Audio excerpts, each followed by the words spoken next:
మన S-400 India మొత్తానికి ఒక ప్రొటెక్షన్ లా వర్క్ చేసింది. ఈ S-400 గురించి అయితే స్పెషల్ గా చెప్పాలి.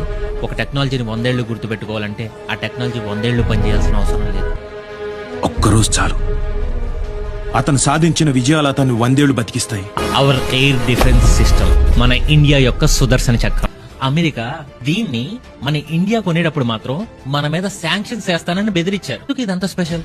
ఎందుకంటే ఇది ఒక most advanced surface to air missile. And ఇది ఎలా వర్క్ చేస్తుందంటే ఎనిమి ఎయిర్ క్రాఫ్ట్ ని, డ్రోన్స్ ని, క్రూజ్ మిసైల్స్ ని అండ్ ఈవెన్ బ్యాలిస్టిక్ మిసైల్స్ ని కూడా డిటెక్ట్ చేయగలదు. డిటెక్ట్ చేయడమే కాదు, ట్రాక్ చేసి డెస్ట్రాయ్ కూడా చేయగలదు. అలా అంటే 160 టార్గెట్స్ ని ఒకేసారి టార్గెట్ చేయగలదు.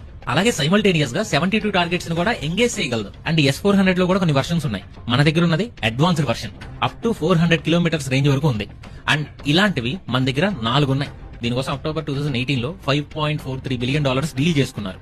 డిఫెన్స్ కి అంత బడ్జెట్ ఎందుకు పెడతారు అనుకునే మొద్దు మోకాలకి ఈ స్టాట్స్ ఇంకా సరిపోద్ది అనుకోండి.